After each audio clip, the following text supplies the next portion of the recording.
All right, gentlemen, we've been over the rules. Protect yourself at all times. On the fence. I'm on the fence. We don't need to talk about We went left hook from Yaoundé came and landed on. Okay, welcome back to the King's Court. We are here with a very, very special guest today. All the other Kings are on hiatus, but we have none other than the former kickboxer, the former boxer, the former mixed martial artist, and the host of the 13th and final round boxing podcast. We have John Keenan.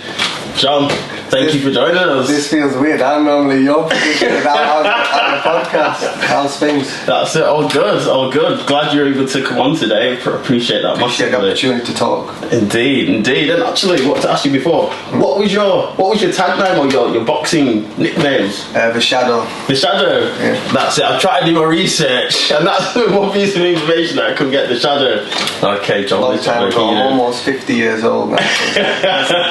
Many decades ago. But I'm looking forward to the fights at the weekend. Yes, that's what we're here to talk about. So we've got UFC 288 coming up in Newark, New Jersey. We've got Aljamain, the Funmaster Sterling, versus Henry Triple C Cejudo. This is an interesting one. This is an interesting one, and I wanted to get an athlete's, an ex-fighter's perspective on it, because we can talk about, we can give our predictions, give our ideas, but really and truly, the best person to break it down is somebody in your position, really. So, yeah, we'll start with it. What do you think? It's an interesting one from a former fighter's mindset. You've got a guy who was champion, who walked away because, for whatever reason, disheartened, lost interest, lacked motivation, wanted to do other things. Now coming back to challenge someone who's champion and hungry, right? Yeah. So I did a little bit of research today before coming. I wanted to rewatch the fight against Mighty Mouse just to refresh myself. And you can see the evolution from Cejudo getting kicked the shit out of his legs. Yeah. And how when he fought Dominic Cruz, he actually changed that around, didn't he? And he was the one doing the kicking to the legs. So it definitely evolves very easy. I think that the interesting thing in the fight is you've got a young, hungry guy who's champion, who's not going to give it up, and someone coming back to take that belt again. But the thing is it's a funny one, because in boxing we say ring rust, but they don't seem to see it as much in MMA. Yeah. As much, because they didn't see it with John Jones as much, right? We didn't. Is it a real thing, by the way, in boxing? And then it's a massive thing in boxing, but I think because you're relying on one. The thing is everyone can watch Mayweather and go, I know what to do, right? This is the thing about mixed martial arts. You've got to be a jack of all trades, which means you're very rarely going to be a 10 at everything.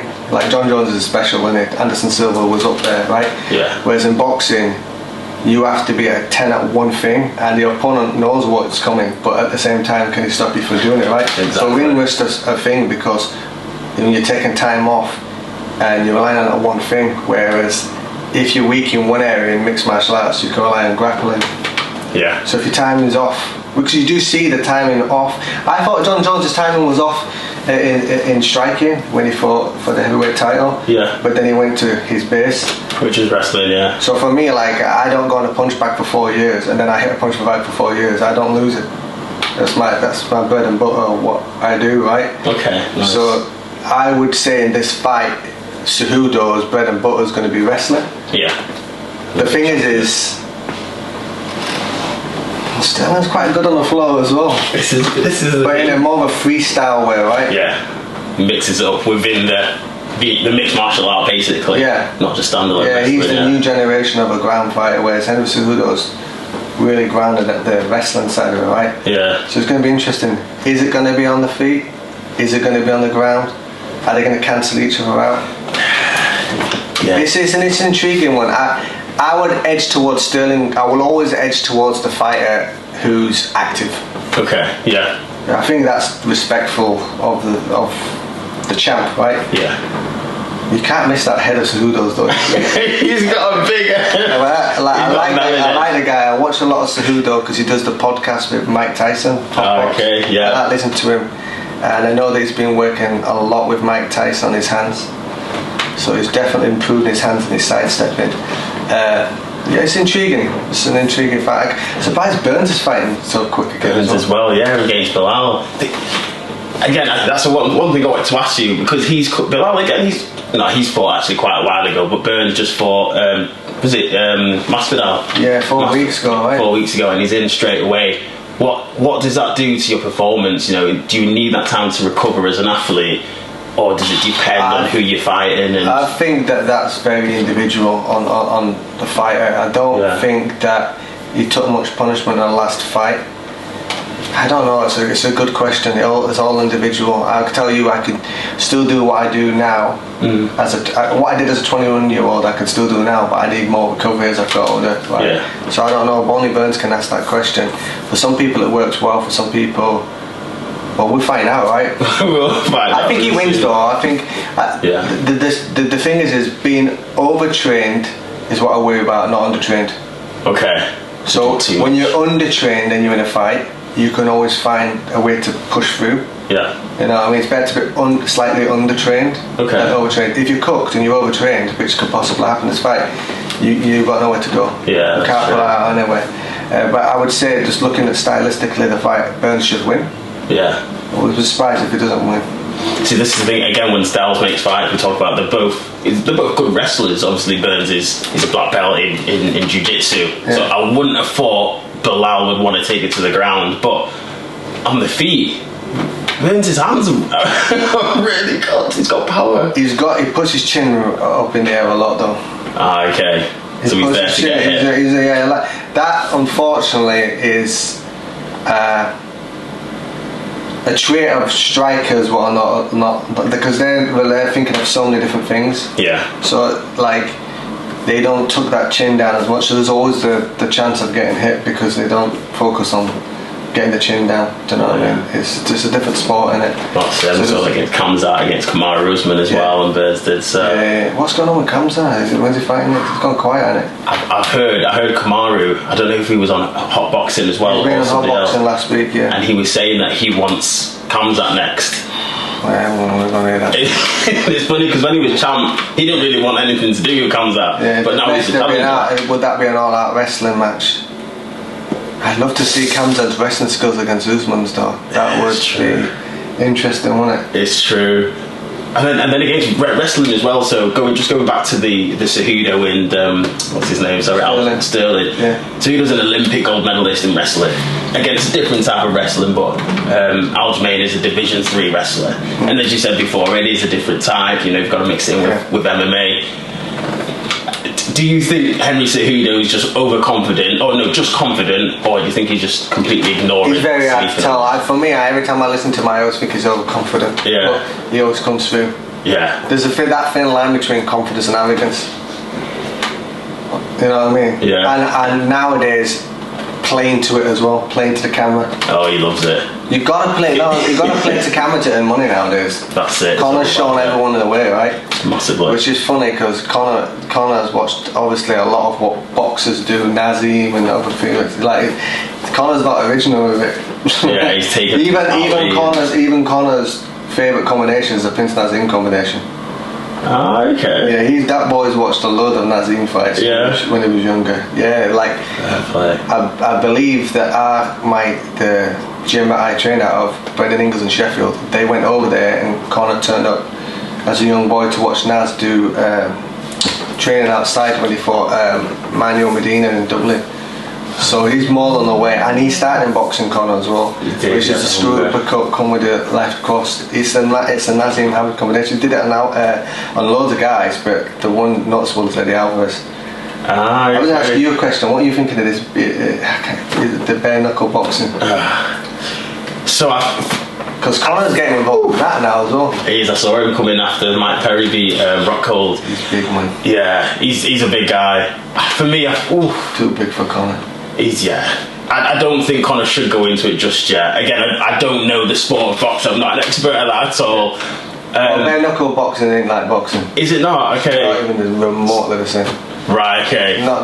You'd think with its circle and just hands, remotely different. I'm going to say this without being disrespectful. Paul Amalgiani, who's not a puncher, went in and fought my man's friend.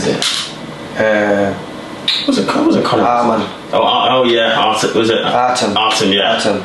And look, he lost. Yeah, that's true. Right?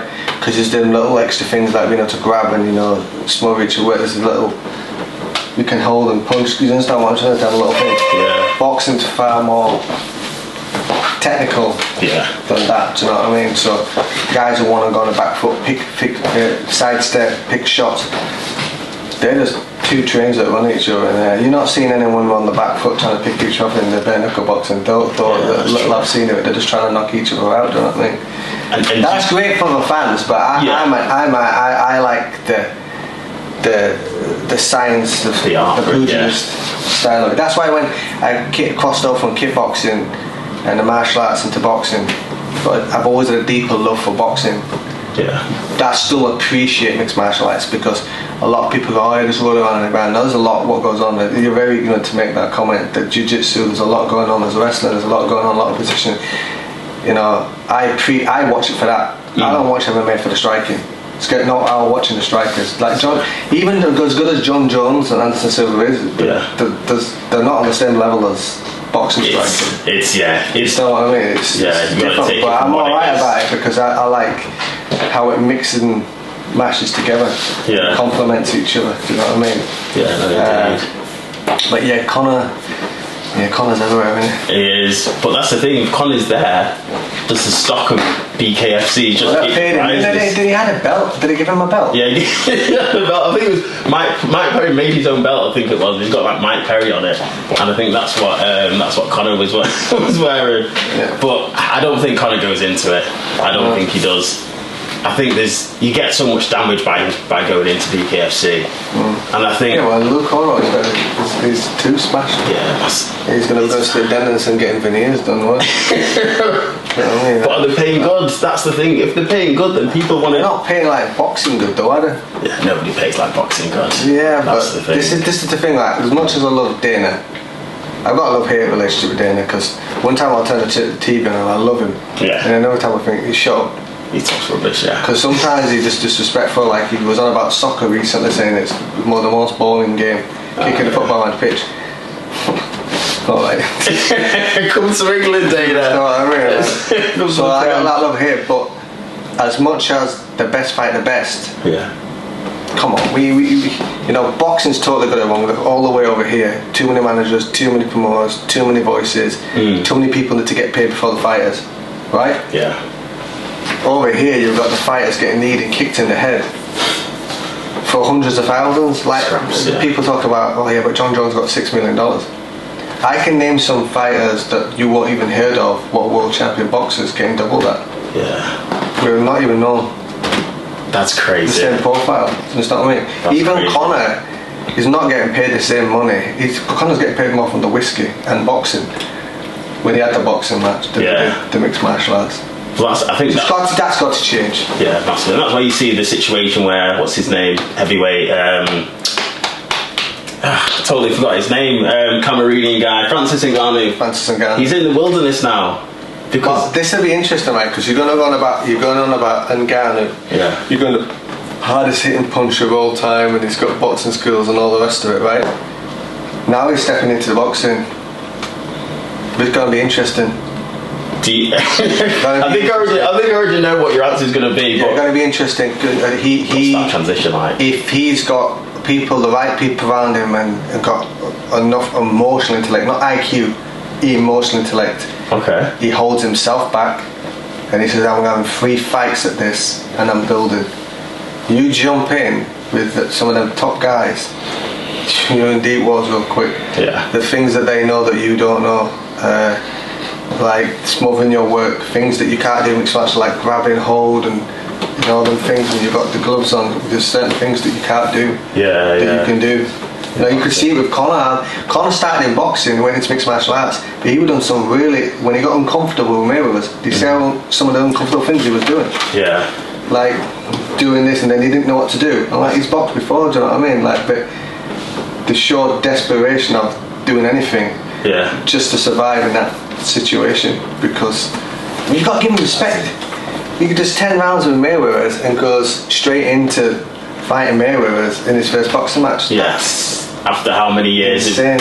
And I'm guessing he never boxed at that level. I'm not too sure, but he never probably boxed at that level before. No one's boxed at the Mayweather level. Like there's not many people boxed at that level. Yeah, there's not even boxers who have boxed for years ever got in there and boxed at the level of Mayweather's. Yeah, that's you know what I mean. Like, as much as I personally don't think Mayweather's the best fighter of all time, but crafting, skill-wise, all the rest of it, you're in there with someone who's just on a whole different level of fight IQ, from distance and stance and what he's going to make you do. He's making you move where you want to move. You don't even know that he's like making you move that way. He's missing a jab over your left shoulder because he wants you to go to the right hand side to walk onto a right hand, and you thought you slipped it. He jumped on purpose because he wants to. Yeah, he steps ahead. Downloading IQ, the downloading data. Do you know what I mean? Chucking the jab to body to see if you flinch. Yeah.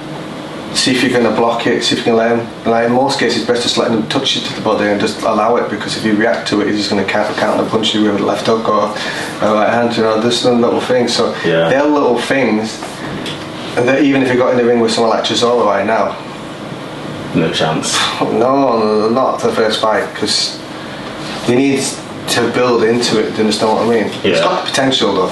Okay. But the thing is, if he gets beat by one of them guys on the way up, he's lost his money. Yeah, his stock just goes down completely. Stock goes down, he's lost that money, so it'd be better jumping in the deep end than actually just having a payday. That's why Conor did it. Yeah, one fight payday, and then after that, and Conor's lucky because Conor's Conor, so his stock he's going to go down, but he's always going to have a name for himself. Whereas Francis, he needs to pick carefully, I think, really, until what his next fight's going to be. I hope that Conor wins his next fight, to be honest with you. If Conor don't win his next fight, it's going to get... I think that's done. In MMA. Yeah, he's like... He should win that fight. If Chandler stands with him, he wins. He wins, yeah. And once again, it comes down to ego, pride, emotional intelligence, as well as IQ. Do I want to win? I don't want to show, do I want to, because there's this thing, like, this is the one thing that a lot of MMA fighters do. They want to entertain the fans. Yeah. In boxing, it's the other way around. It's like, want to win, get paid, keep an undefeated record. If they get entertained, they get entertained. Yeah. This is my job. Which for me, that should be the way you want to do it, basically. But you can't, because you've got a bigot in Dana White saying, I'll scrap you from the MMA if you stink the house out. Yeah, exactly. So are we trying to entertain just Dana? Are we just trying to entertain the fans? You see there's this thing, so they have to, that's a hard one to choose. So look at the best case of it, and I've got a lot of respect for him. Other people give him bad rap, but because I look at all the ins and outs, is Colby Covington. Oh, okay, yeah. Because Colby Covington was nearly scrapped for being boring. Yeah, he was. For not talking, for being a boring fighter. Correct. And he gave him one last warning, and he made a decision on the spot. I'm going to create this character, which is like a WWE guy. And I don't know if you've seen the TikToks, but where people have caught him off camera, and he didn't realise we were being filmed. A little kid came up for an autograph, and he showed him himself. And then he realised he was on camera, and he changed. Put the persona, yeah. And that's a persona. And that is true, actually. You know what I mean? Because he's still getting the same sort of results. He's still getting decision wins, but because he has that much bravado, he has that much. But it's only like Mayweather. Let's talk about Mayweather, right? Like, as good as Mayweather is, he don't earn any money for me if he was a boxing in the 80s. Because before social media, before pay-per-view, before TikTok, before Instagram, the only way to get people to talk about you is knocking people out, like Mike Tyson did, or Tommy Hitman's Hands did, or Sugar Leonard, and being in wars, being in tough fights. Yeah. The best fighting the best.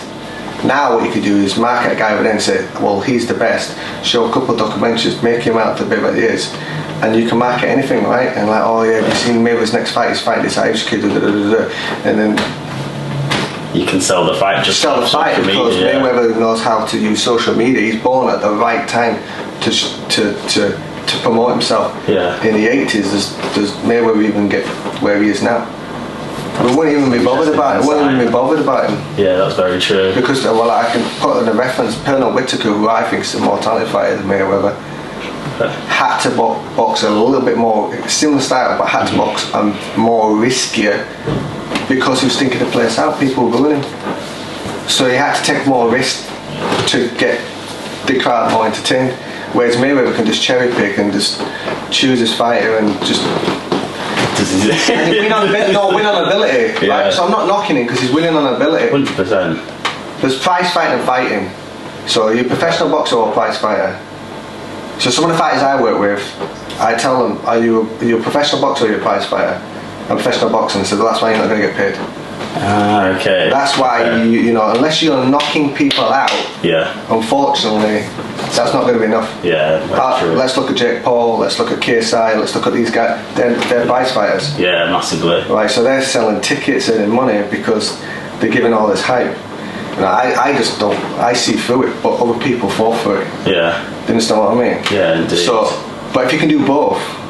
Then, hey, that's the. So Mike Tyson, Muhammad Ali. Oh my word! Can you imagine if they box now in this era? There'd be Muhammad Ali in a social media era, who was already big. You know, people in Nepal, in Tibet, who don't have TVs knew who he was. He was known everywhere in the 60s, 70s, right?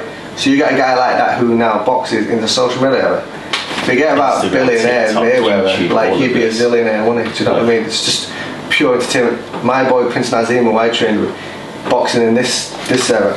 There'll be easily the highest paid. Oh my word! Yeah, highest paid athletes. Well, because he can do all the prize fighting talking that KSI and Jake Paul can do. Yeah. But at the same time, they can back it up with power and not take guys out. Do you know what I mean? That's it. So it's like when you go to UFC, the way it's scarcity.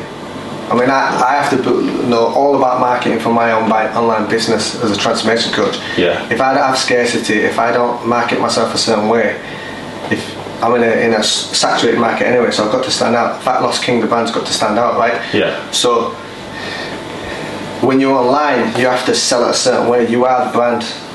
You're creating a brand, you through the fighter, right? Mm-hmm. So when they go into UFC, the scarcity of UFC is you've got one shot. Yeah. 3 fights, you're out. If you don't do this, you don't get a win bonus. Yeah. And all this type of things. So they make you into a prize fighter. The EQ of the fighter must know how much they're going to give and how much they need to keep in reserve of, because ultimately you get brain damage, you lose an eye, and you do all that. They ain't going to enough for no. Yeah, exactly. Like I said in my podcast that I was showing before this, that I do with Bantamweight in the final, I got to a stage where I was like, I don't even have an ego about this anymore, because I'm not doing this for me, I'm doing this to entertain other people. Yeah. And I walked away and I was fine about it, because there's other things to do in life, do you know what I mean? But the fighters, which is correct when they're fighting, they can't think about anything else.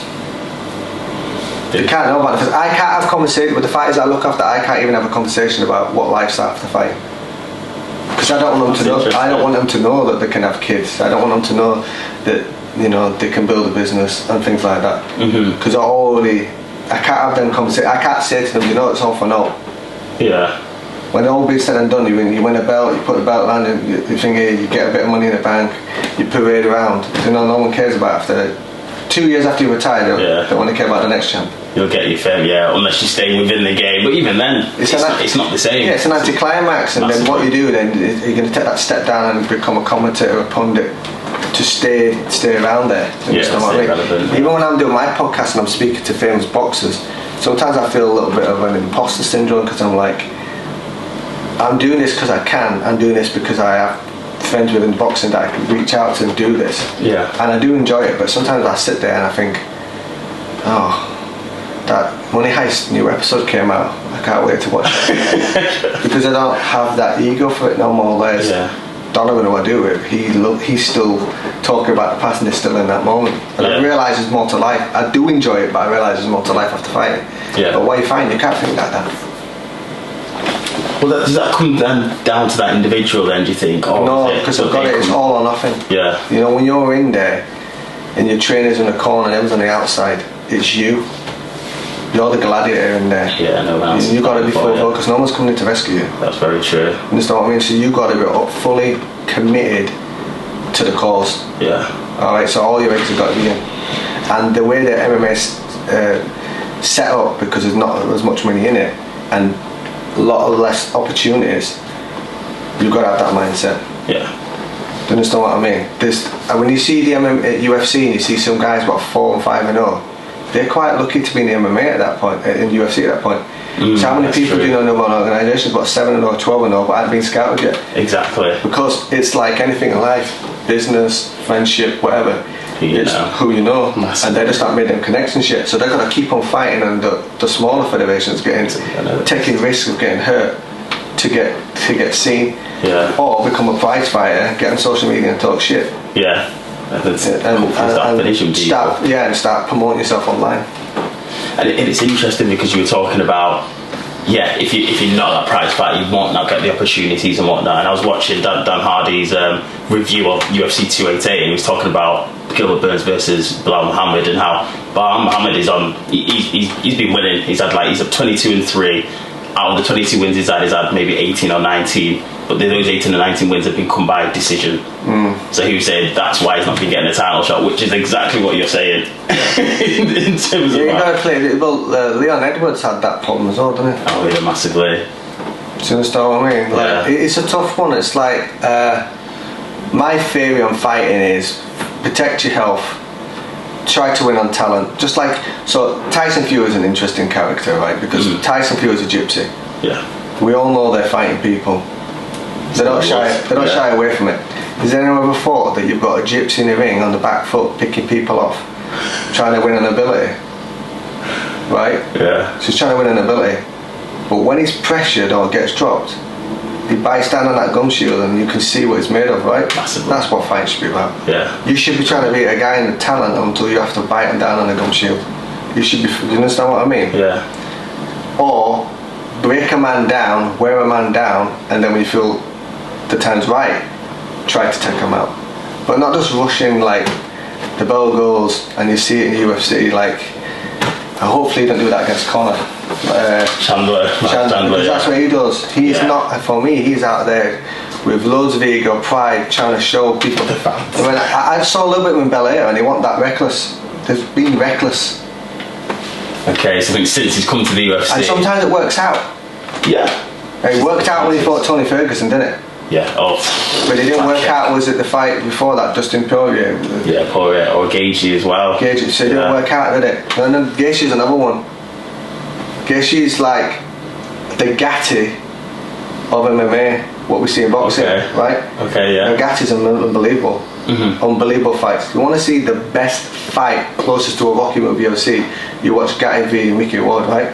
Okay. A couple of fights later, Gatti goes in against Floyd Mayweather, and Mayweather's looked like this guy had 2 fights. Picked him. Go watch that fight. It's an absolute disgrace. Like, Gatti looked terrible in that fight. He just broke him down with boxing IQ and put a beating on the guy. Yeah. This is a guy who's not a bum because he beat him with his IQ.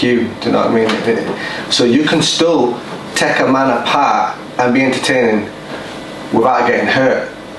But that comes from your training and the way you train. Yeah. So if you train recklessly, you're going to fight recklessly, right? Yeah. If you train a certain way in the ring, that's what it should be. So we know this in boxing, that tough sparring, hard sparring.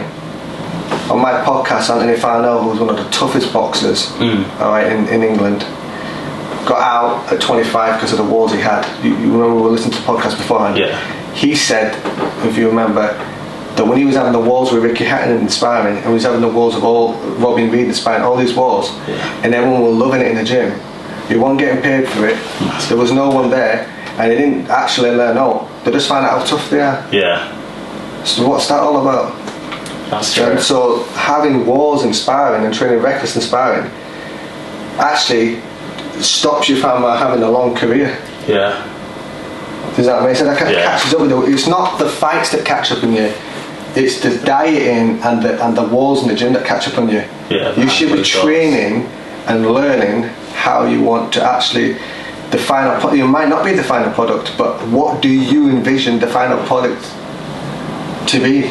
Yeah. And that's what you should be working on in the gym and trying to do that in the ring. Now, sometimes your opponent's going to put pressure on you.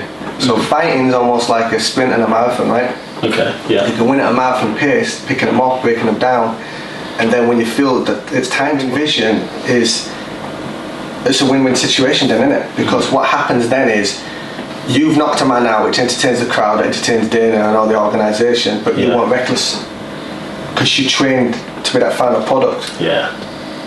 If you can't be the final product, and because you can't talk for what your opponent's going to do, you might be going a marathon pace and then he puts pressure on you. Oh, you have to sprint, you have to back down on the gum shield to defend yourself. Yeah. But you don't need to be reckless. So there's a balance. So if you watch John Jones, perfect example. Yeah. Though he has been a bit too. His last couple of fights, I think he lost interest. He just went too safe. He went with Floyd Mayweather, then he just safety first. Safe, yeah. But if you watch him in his early fights when he's coming through, he was breaking people down, taking them out, choking them out, elbowing them, not getting hit, and not being drawn into. Applied pressure. Yeah. Not being drawn into. So that's entertaining, right? That's what we want to see. Exactly. The fans want to see two people stand there beating the shit out of each other. 100%. As a fighter, I don't want to see that. Yeah. I'm not entertained by that. Yeah. I'm not an armchair fan. I'm not entertained by two guys showing no skill at all and just hitting each other. And I think there's a lot of supporters in MMA that are like that. A lot of the guys that you see go to the fights in the US and they're booing people when they don't see. They don't appreciate the sport. Yeah. They're not good for the sport. Yeah. I don't think they're good for the sport. But they pay the tickets. Exactly. Alright. So this, I don't think I'd ever go to a boxing match again because I don't like the crowds at boxing matches. Okay. You know, when I get a press pass and I can go ringside, I'm around delegates and around celebrities. It's different. But when you're way up in the crowd, I took my wife to the first boxing match. We went to watch Chris Eubanks Jr. v Smith. Yeah. And literally the knock his nose bone, do this, all sorts of uneducated comments. As soon as Eubanks get knocked out, it turned into a bit of a riot, chucking drinks. Now I had to be up and out in 10 seconds. I had to literally pick my wife up and get out of the stadium. Like, that's not what I want to be around. Yeah. This is not a fuggery sport. There's nothing personal. Even though the build-up, you hear people mouthing off, it gets a bit heated. It's not personal though. Yeah, because after the fight, sometimes it's to sell the fight, but sometimes in the moment. Watch them after the fight. Mike Tyson's probably the most ferocious fight you'll ever see, but he is easily the most compassionate person you'll ever see after a fight. Go watch all his fights. He picks his opponent up, he strokes their hair, he kisses them. I'm sorry. You know, he's going to say he has an element of remorse after. Yeah. Do you understand what I mean? Yeah. That's the fight game, the respect. That's what we love. That's what real fans should love about it. That's what we, as fighters, love about it. Not just stand there and just entertain the crowd. Yeah. That crowd that's entertained that day, when I've got brain damage in the future and I'm slurring my words and can't pay my bills, they're going to come around and pay my bills. No Do they even care about me? Exactly. So I personally wouldn't be pressured as a fighter. There's to be a rebalance. You have to entertain, but this is where MMA is good in some ways and boxing's good in some ways. Nothing's perfect, right? That was deep. That was deep as well. I'm telling you, there's a lot of fighters that are both in MMA and boxing that could learn a lot from you. And hey, hit him up. The Final Round podcast, Fat Loss King, all the socials. I'll drop them down. But no, John, thank you. Thanks a lot. Really enjoyed it. First podcast I've ever been on. I'm used to doing the hosting, so I really enjoyed it. I'm learning off you every day. But no, appreciate it, brother. Don't forget to subscribe. He's going places, doing a really good job. Thank you all. We've been the King's Court. I've been Mardy. I'm John Keenan. Peace out. Peace out. You've been over the rules. Protect yourself at all times. On the fence. I'm on the fence. We don't need to talk about Left hook from Yaoundé came and landed on him.